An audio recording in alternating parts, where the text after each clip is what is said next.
Olá pessoal, boa noite, tudo bem? Eu sou o Anderson e este é o programa Ernesto Responde. Muito obrigado pela sua audiência. Para você que está chegando no nosso programa pela primeira vez, esse programa é transmitido toda quinta-feira às 19 horas. Você também pode acompanhá-lo no formato podcast. Basta você digitar lá Ernesto Abercor no seu agregador de podcast preferido. E mais uma coisa, o programa contempla toda a experiência do Ernesto de mais de 60 anos de carreira. Tecnologia, política, qualidade de vida e por aí vai. Para ter acesso a tudo que já foi contemplado em nosso programa, acesse aqui as nossas playlists. Lá você encontra definido por assunto, tá bom?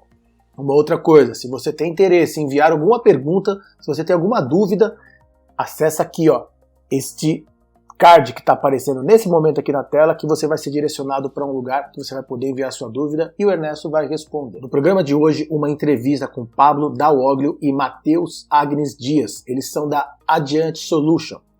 O Ernesto já falou aqui algumas vezes sobre low code. Eles vão falar sobre a tecnologia low code focada em PHP. Low code é uma tendência que aumenta muito a produtividade de desenvolvimento de código.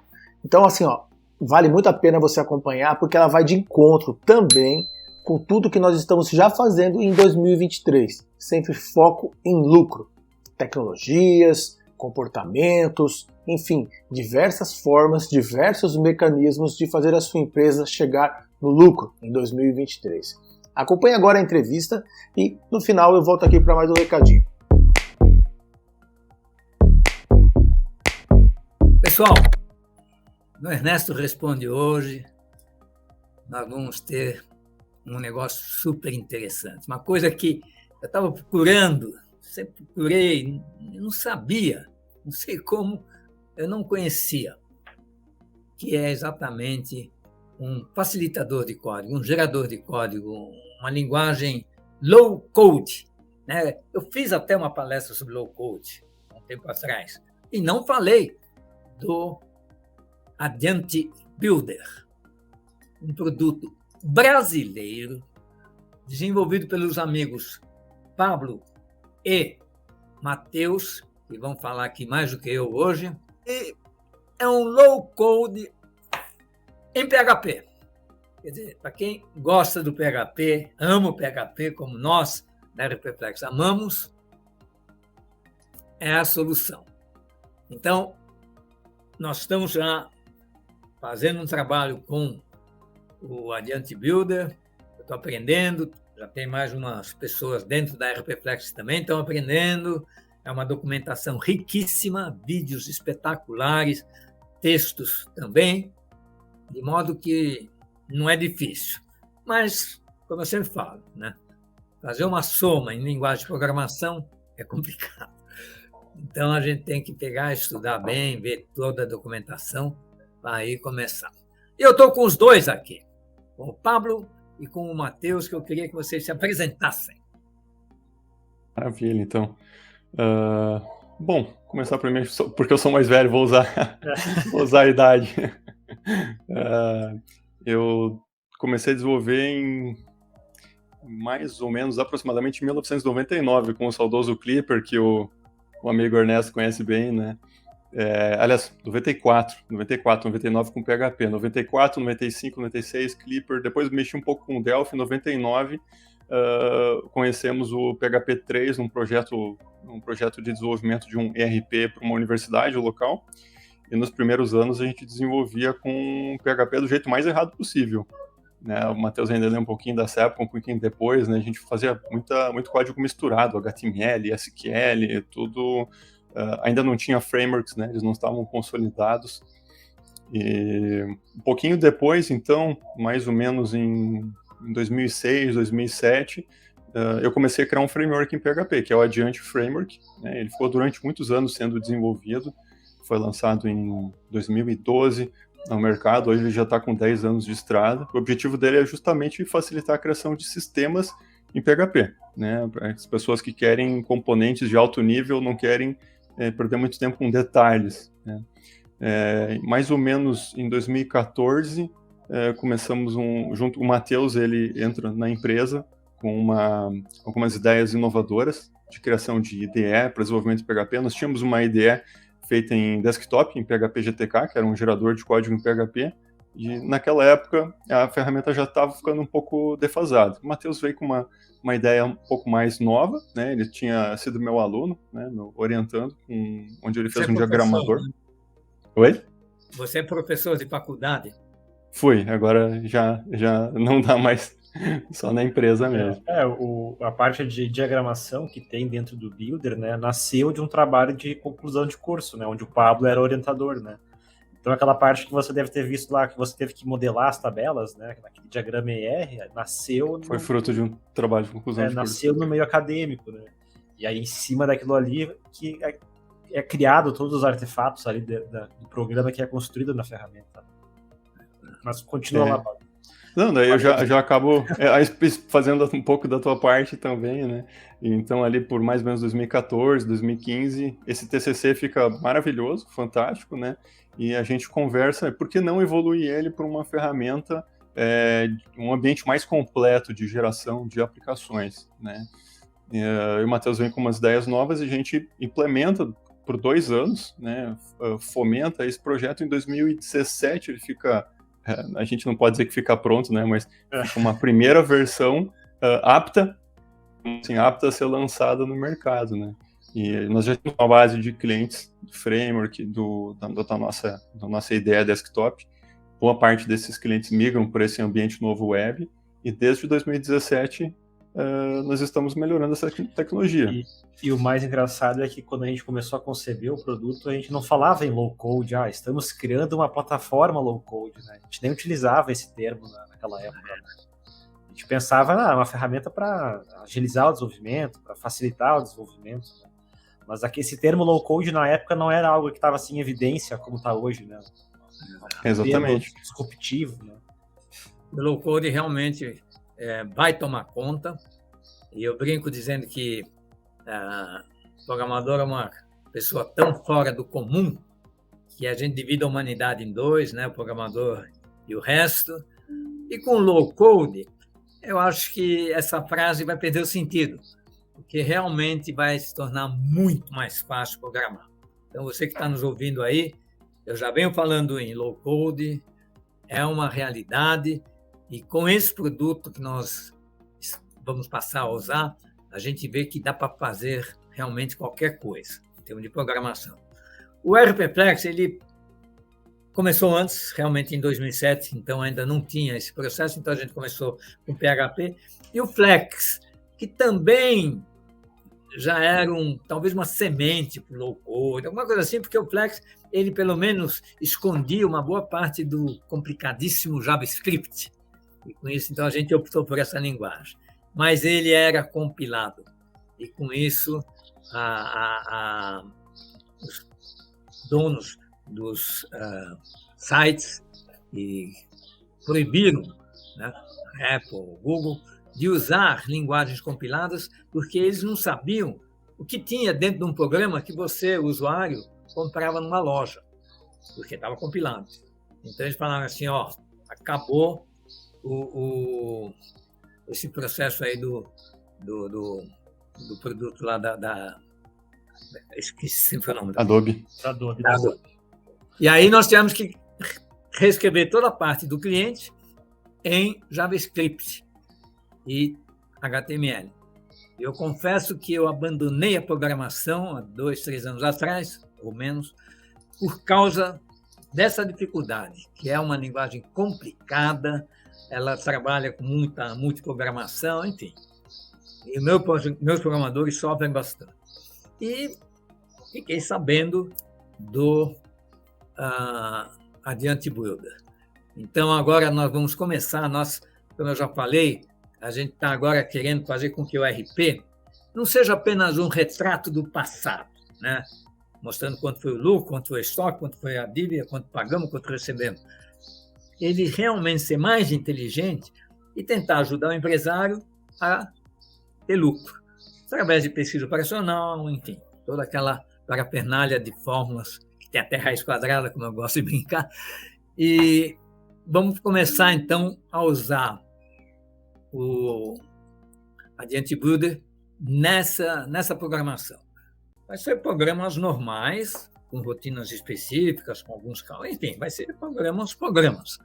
Mas a gente vai realmente fazer isso tudo usando essa ferramenta. Em relação ao low-code, né, quando a gente começou a desenvolver o Builder, nós utilizávamos os termos IDE, ambiente RAD, ferramenta case, né, que eram a roupagem que as ferramentas de, vamos dizer, facilitadores de criação de sistemas usavam antigamente, como é o caso do GAS, né, lá no tempo do DOS, ou tem também o GNexus, alguns anos depois. Então, de repente, o mundo começou a usar o low-code e quando a gente percebeu, nós nos damos conta que o que nós estávamos fazendo era uma ferramenta low-code. Então, só passamos a usar um rótulo que era bem representativo daquilo que a gente estava fazendo, né? Que permitia a pessoa do outro lado criar um produto com uma programação mais rasa, ou seja, sem ela ter que devorar 50 livros para fazer uma tela, né? Que a tecnologia já provesse ela métodos de fazer telas complexas, com eventos, com cálculos, clicando e arrastando, e com poucas linhas de código, né? O mais importante que a gente sempre preza é isso, né? O menor número de linhas de código para atingir um resultado, código limpo, que vai te dar uma manutenção menor na frente. E com isso a gente acredita que a pessoa que vai estar usando vai ter uma conta menor, né? Uma conta menor, digamos, um custo menor, porque ela vai conseguir fazer mais com menos, né? Isso aí, ao longo do tempo, vai acabar se pagando bem, então.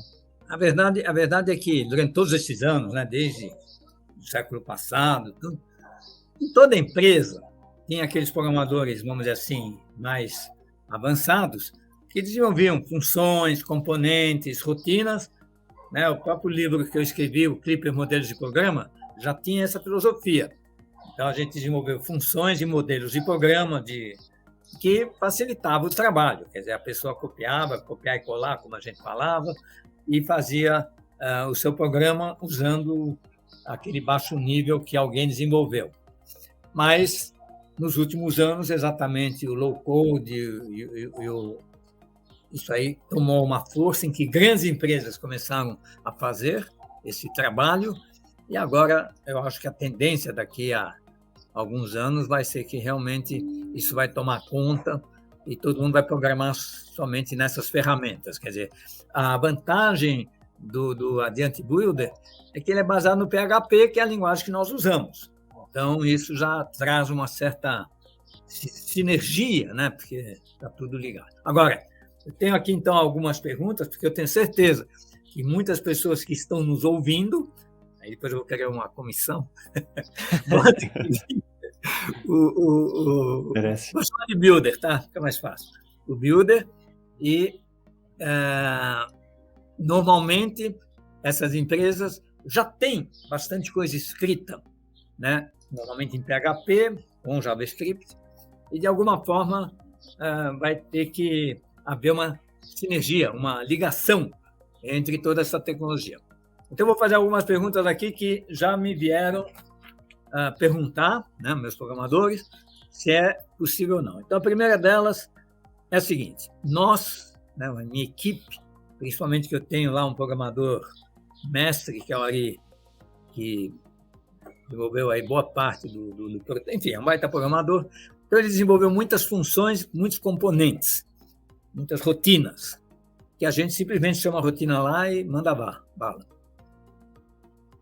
Pergunta: quando eu for usar o Builder, eu vou poder me aproveitar dessas rotinas?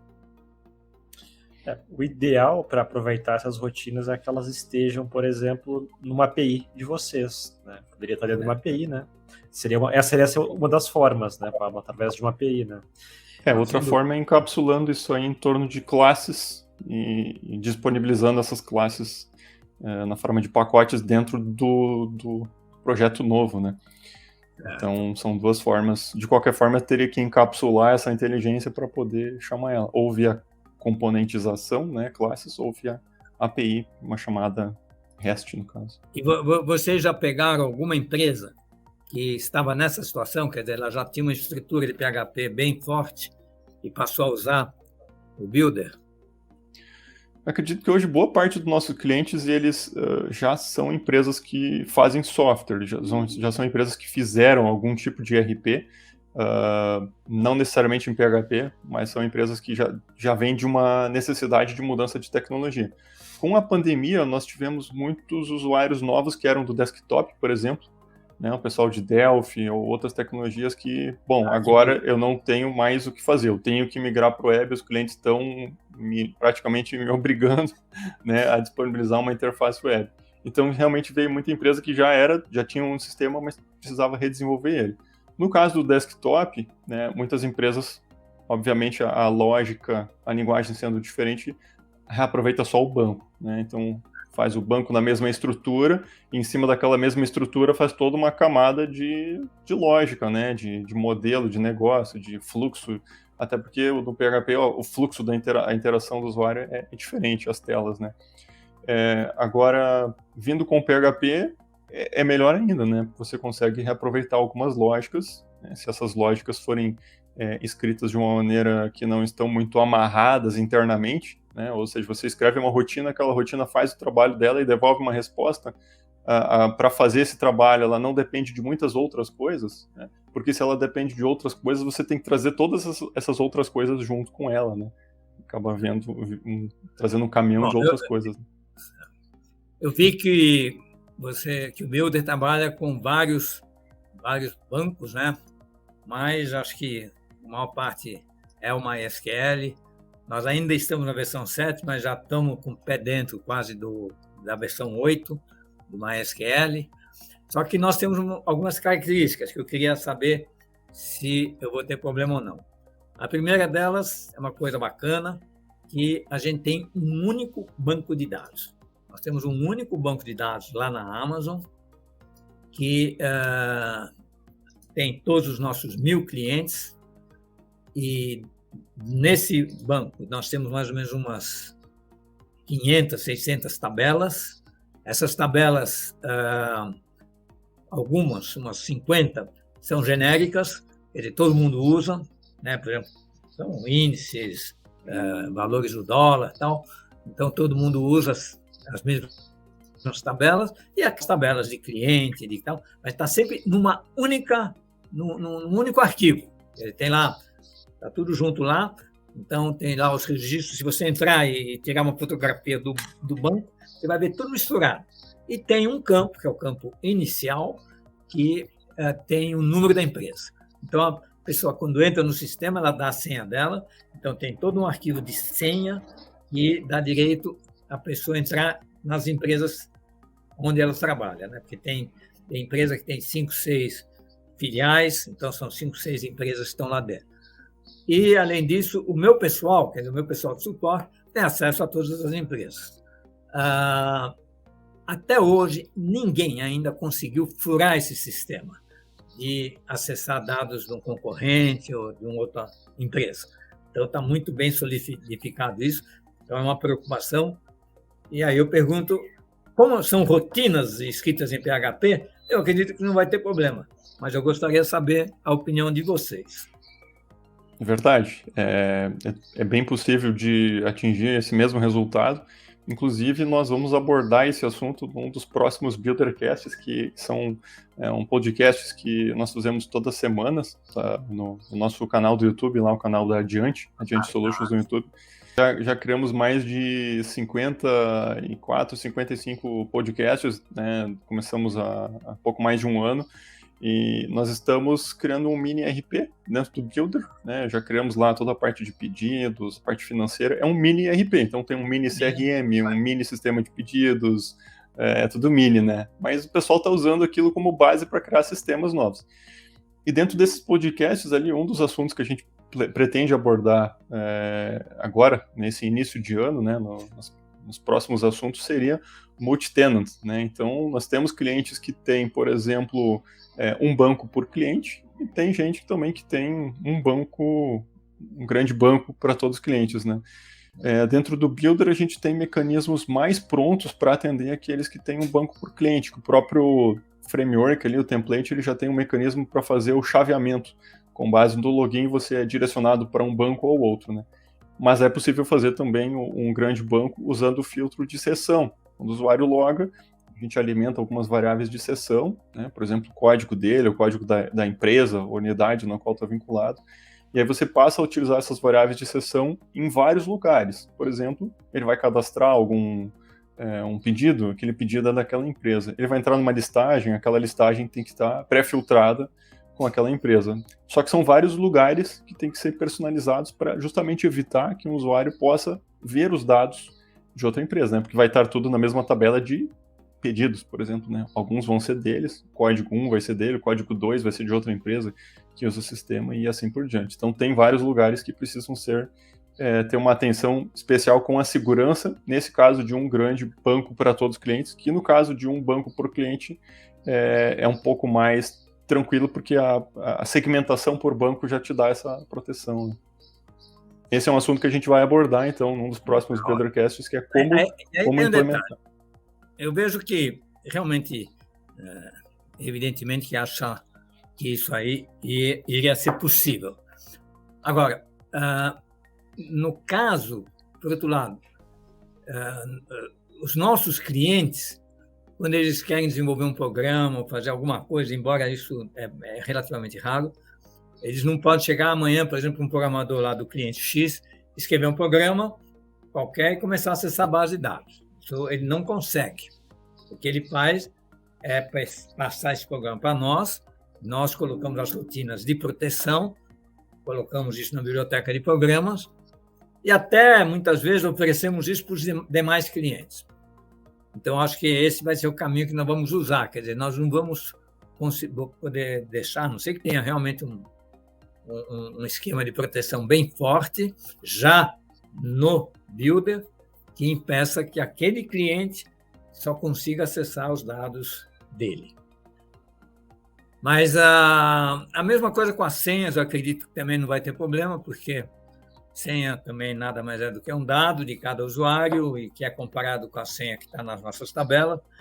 Então, essas tabelas, realmente, a criação de qualquer coisa nova nas tabelas parte da gente, parte dos meus programadores, que, em conjunto com os programadores dos clientes, das solicitações que os clientes fazem, chegam num acordo de quais campos criam esses campos novos, ou essas tabelas novas, também é possível, e aí eu acredito que com o Builder também vai estar tudo protegido. Talvez o que nós vamos fazer, e aí aumentar, vamos dizer assim, o leque de clientes do Builder, é oferecer aos clientes nossos essa facilidade, fazendo uma divulgação, dizendo assim, pessoal, agora vocês podem programar com o Adiante Builder. E aí a pessoa vai fazer um curso e vai começar a programar nessa linguagem. Terminou o programa, antes da gente pôr ele no ar, esse programa passaria por nós, pelo crivo de vocês, devidamente seguros. E a partir daí, imagina, você sabe que o Proteus, quando me pergunta assim, como é que a TOTUS, a microsiga, cresceu tão rapidamente, uma das respostas que a gente dá, em parte, é porque na época do Clipper, nós realmente permitimos que o cliente desenvolvesse programas em Clipper, ele próprio, usando o sistema, né? Porque aí era tudo individual, cada cliente tinha a sua base de dados. Uhum. E aí eu sempre falava, o cliente desenvolveu, na verdade, a maior parte do Siga, microsiga, depois o Proteus, que é tudo uma sequência, né? Foi desenvolvido por terceiros, pelos clientes. Então, isso entregava o ERP e uma ferramenta de desenvolvimento junto, né? Desenvolvimento. Então, isso aí eu acho que com o Adiante Builder vai voltar a ser o que era antigamente, porque hoje é meio complexo, não só o fato de fazer toda essa interligação, mas de que os usuários hoje não têm programadores muito experientes, são pequenas empresas, médias empresas, então não tem lá um camarada que programa em PHP com JavaScript e tudo mais. Então isso aí vai ser você dá a ferramenta, ele já consegue criar um modelo nas telas e a interação e entregar isso pré-pronto para a equipe de você integrar dentro do ERP, isso de uma maneira mais correta, né? Que mais? Eu acho que a criação de novas... Enfim, acho que não vai ter nenhum obstáculo. Eu acredito que realmente daqui a alguns anos, tanto o meu pessoal como clientes vão ter migrado totalmente aí do PHP para o Builder no desenvolvimento de programas, né? Quer dizer, essa tendência que a gente está vendo, né? Que o programador vai entrar nesse mundo mais fácil. Até para complementar, né, tua linha de raciocínio, né, nós temos contatos com muitos empresários de software, né, a maioria das pessoas que nos ligam são donos de software houses que vêm com dores incomuns, né, e as dores são assim, apostei em algumas tecnologias, mas a complexidade acabou me matando, né, alguns empresários ficam às vezes na mão de por exemplo, um guru, aquele mega programador que sabe tudo, cria toda uma arquitetura dentro da empresa que funciona maravilhosamente bem, mas de repente aquele guru vai embora. E aí as pessoas que ficam não conseguem dar continuidade devido à complexidade do somatório das tecnologias que foram utilizadas. Muitas vezes usando stacks modernas, não vou citar o nome aqui, mas tecnologias bastante bem quistas pelo mercado, né? O que a gente tenta oferecer é uma ferramenta com uma programação mais rasa para uniformizar a programação. Então ele sabe que, independente dos programadores que ele tem na equipe, os que ficarem vão conseguir dar uma boa continuidade naquele trabalho que já foi começado. Que ele não vai depender mais daquele, entre aspas, guru, né, para tocar o negócio dele. O que geralmente eles também comentam, né, Pablo, que, por exemplo, ele pede para o funcionário lá, o guru, ou enfim, outro funcionário, faz para mim aqui um mestre detalhe ou uma CRUD. Aí o cara demora 3, 4 dias para entregar, né, um mestre detalhe. E aí o dono da software house, ele era programador do desktop e ele usava, por exemplo, o Delphi. Daí ele pensa assim, poxa, eu fazia em uma tarde. Em uma tarde eu fazia, em meia hora eu fazia uma CRUD, né? Ou o mestre detalhe, né, tem alguma coisa errada, né? É quando o cara conhece, né, a nossa ferramenta, ele vê que ele consegue fazer, por exemplo, um mestre detalhe na web, né, em meia com hora, eventos, né, com cálculos, com cálculo, né, o cara se apaixona e vê, não. Eu acho que a desgraça da vida do programador é exatamente essa mudança de tecnologia, né? Eu comecei com Assembler, passei rapidamente pelo COBOL e até pelo RPG, até que veio o DBase, depois o Clipper Summer, depois o Clipper versão 5, aí depois veio a DVPL, né? Quer dizer, a Microsiga, depois a TOTUS, chegou à conclusão que a melhor solução era ter uma linguagem própria. Mas o ADVPL é um distrato do Clipper, né? Então, a sintaxe é muito semelhante. Aí eu pergunto, vocês caminharam para o PHP, né? A linguagem que nós também escolhemos, tal. Só que esse mundo de programação, de tecnologia, é desgraçado, né? Quer dizer, sempre tem um cidadão inventando uma nova linguagem. E agora, quem está, vamos dizer assim, provocando o PHP, né? A gente vai nas universidades, principalmente, é o Python. Aí eu pergunto, qual é a visão de vocês com relação a essa questão? Vamos supor que eu, em vez de usar o PHP, eu usasse o Python. Ia ser diferente? Essa questão, essa passionalidade, né, das linguagens de programação, a gente que está há mais tempo já percebe, sempre teve e vai existir, né? Por exemplo, um tempo atrás era muito comum a guerra Java versus PHP, e cada um tinha os seus defensores, né? Tem Python, tem Node.js, enfim, a gente sabe React, Flutter, tem várias tecnologias aí que concorrem, tem algumas interseções, né? Fazem bem o seu papel. A gente procura não entrar muito nessa seara. Nós acreditamos que com a ferramenta certa você consegue criar um produto bom e viver dele, né? E na maioria das vezes o cliente ele não está muito interessado se você desenvolveu em PHP, em Java, ou em Python, ou Ruby, ou o que quer que seja. Mas daqui um pouco, se você disser para ele, olha, em vez de entregar isso aqui em um mês, eu vou demorar um ano para te entregar, isso vai ser dolorido para ele, né? Se você começar a dizer que você vai demorar muito para fazer as entregas. Então a gente tem uma visão que se a tecnologia que você usar permitir as entregas rápidas, ok, vai funcionar. O negócio tende o ecossistema tende a progredir. Com PHP, a gente sempre teve muito conforto, né? Uma linguagem que sempre entregou muito recurso, evoluiu de uma maneira muito consistente.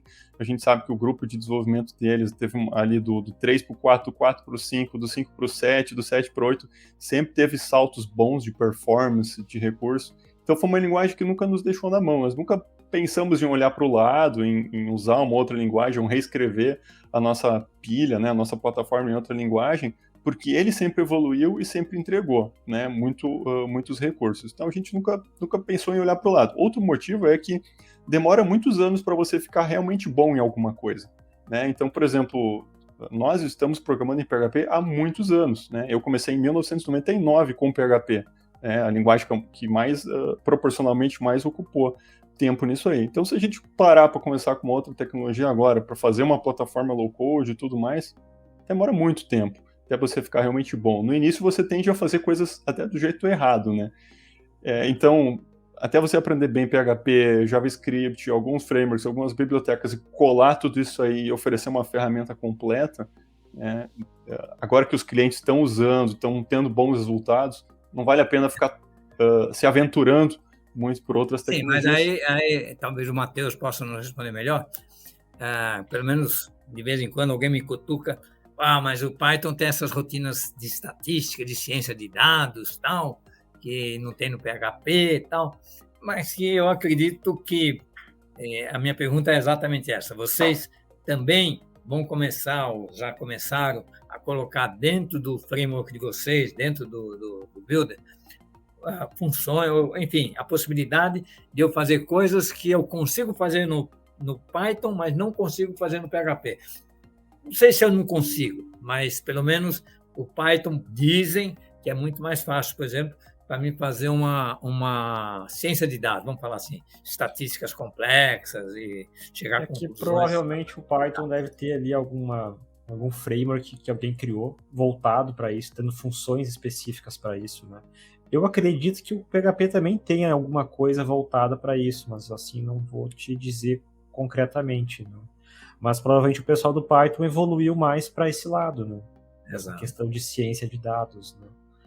Então hoje tu vê muita vaga, né? De ciência de dados com Python, né? Mas foi porque ela evoluiu para aquele lado, né? Não e também dá para usar um aspecto bom de uma linguagem e integrar ela, né? Você pode, por exemplo, se daqui a pouco seu ERP tem um pequeno aspecto que ele precisa de processamento de dados, você pode usar Python e integrar com PHP também, né? Teve uma vez que eu fiz um trabalho que eu precisei usar Prolog dentro de uma aplicação PHP e fiz uma integração, né? Quer dizer, não vou reescrever tudo em Prolog, vou usar o Prolog para fazer um pequeno pedacinho e fazer uma chamada entre as aplicações. Até porque se você for pensar no mundo web, né, você não vê muitas coisas desenvolvidas em Python para a web, né? Então... tem o Java também, mas o Java e o PHP, eu acho que é só uma questão realmente... E que se você analisa os dois códigos-fontes, são tão semelhantes que é apenas cada um... A Oracle que acho que deu um impulso no Java. Mas, porque quando a gente começou com a RPFlex, eu levei uma semana para decidir se a gente ia fazer em PHP ou em Java. Metade das pessoas diziam para fazer em Java e outras fazerem em PHP. Aí a gente 80% dos argumentos das pessoas, na maioria das vezes, não é muito racional, né? Não. É muito passional. Vem para mim a tecnologia porque... É a que eu gosto mais. Que eu gosto Palmeiras e Corinthians, né? Por que tem palmeirense e corintiano? Exatamente. Dá para entender. Bom, na verdade, então as ferramentas resolvem o problema do mesmo jeito, né? A característica que o PHP tem é a facilidade, a curva de aprendizado bem baixa. Né? Não sei se vocês acham também, mas na década de 80, o programador tinha menos opções, né? Hoje é uma infinidade. Nossa, isso aí é ainda mais esses frameworks, né? Então, né, o Rail, esses frameworks que facilitam também a programação, isso aí deixa ruim para a gente que é patrão, porque quando eu procuro um camarada formado em PHP e JavaScript, de 10 que vem, só 2, 1 é que são especializados nisso. O outro é em Java, o outro é em React, Python, o outro é em esses frameworks que tem aí, né? Um monte de framework que tem no mercado. Todo dia alguém cria um framework novo, né, Matheus? Acho que mais de um por dia. Todo dia tem uma coisa nova, né? Uma outra pergunta que eu já tinha feito para o Pablo. Aqui em São Paulo, o que vocês têm? Tem um escritório? Tem pessoas? Só Porque clientes. é só cliente, Não nada? temos um escritório lá, Bom, não. conte Só com a clientes. gente está com o primeiro andar livre, se vocês quiserem alugar, vai lá. Maravilha. Não, mas é Maravilha. que eu gosto muito do tete a tete, sabe? Quer dizer, então, realmente eu estou procurando. Eu certamente vou encontrar, né, um especialista em Adiante Builder para trabalhar com a gente. Hoje São Paulo é o estado que nós temos mais desenvolvedores no Builder, né, Mais Matheus? Também, desenvolvedores, proporcionalmente, é o estado mais populoso. E porque eu quero acelerar esse processo todo, né? Bom, eu acho que a gente vai ter sucesso nesse processo, a gente vai partir para o low code, que é uma coisa que o programador ainda torce o olho, né? Desconfia, né? Low code é para gente não inteligente e tal, e vai ter resistência, mas eu tenho certeza que todos os critérios tecnológicos, todos os detalhes tecnológicos que forem necessários para a gente começar realmente, não só fazer todo esse processo novo aí de rotinas específicas que a gente está querendo, mas de programas que fazem parte do core do RP Flex, vão poder ser escritos em Builder, e com isso aí eu vou pagar menos para os meus programadores, porque vai ser mais fácil eles programarem. Mas é uma realidade, e é o que eu falei. IA, internet das coisas, próprio 5G, são coisas novas, revolucionárias, mas eu acho que a maior revolução que nós vamos ter nos próximos 10 anos aí vai ser o low-code, que vai realmente fazer com que essa profissão mude totalmente. Evidente já está mudando bastante. Vai ter meia dúzia aí de programadores necessários para o nível baixo, o nível máquina, né, o hardware, sei lá. Mas o low-code veio para ficar. Eu sei que vocês são concorrentes e tal, mas só para o nosso público aqui, que é um público bem aberto e tal, quais são os outros low-code? Eu sempre falo do Bubble, que inclusive eu sou amigo lá do Renato, e ele faz uns vídeos muito legais, é uma pessoa muito simpática e tal.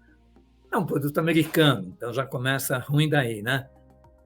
Fora... o Bubble é um produto no-code, tem algumas características diferentes, né, Matheus, do low-code. Ele não é voltado para desenvolvimento, mas voltado para... E também você não tem a aplicação, você não tem o código, né? Não é seu, né? Você tem que alugar ele para rodar. Tem o OutSystems também. Teria o low-code e o no-code, né? O no-code seria sem código, digamos, né? Então, por exemplo, um Wix para fazer sites seria o no-code, né? O Bubble já se enquadra numa questão de fazer sites e sistemas. Né? A PPGyver também é no-code, né? Não tem código. Tem o Flutterflow para fazer aplicativos, né? Focado ali em aplicativo Android, iOS. O Pablo é comentado do OutSystem, mas também ele é um concorrente americano, digamos assim. Né? Acho que até de Portugal, né? Para o OutSystem. É de fora do país, não lembro o país exatamente. Fora do país, né? Esse ele é bem grande, né? Ele já se enquadra num low code, esse também. Se a gente for pensar brasileiro, no caso, um low code brasileiro. Tem o Maker, um software também para aplicações em Java, se não me engano, também é um ambiente low code. E vocês estão fora do Brasil também? Tem clientes fora do Brasil? Temos clientes fora do Brasil, temos clientes em Portugal, temos clientes nos Estados Unidos. A nossa interface ainda não está plenamente traduzida, mas nós temos usuários... Algumas pessoas nos encontram e acabam gostando ali e acabam comprando, né, entrando em contato, daí a gente habilita uma tradução para eles, né, mas a gente ainda não faz um marketing para fora do país, mas mesmo assim já nos encontraram, né. Isso que é engraçado, né? Você não conseguiu nos encontrar, né, rápido e tem gente lá de fora que nos achou. Não, tem muita documentação para traduzir. No RP Flex, o Ari criou lá todo um processo de você, quando a gente vende um RP para Paraguai, ou país, ou a mesma Europa, né? A TOTUS, por exemplo, nossa, esse processo foi super custoso, complicado, né? E pela infinidade, né, de idiomas que nós temos no mundo. E eu vi que no caso do Builder de vocês, O negócio lá é super fácil, eu vou lá, já digo qual é a nacional. A única coisa que eu preciso fazer é realmente escrever cada legenda no idioma que eu quero. Exatamente. Depara, você cadastra, depois faz exatamente como o Matheus falou, faz a matriz de depara para várias linguagens que você queira suportar na aplicação. Uma forma muito prática, muito simples.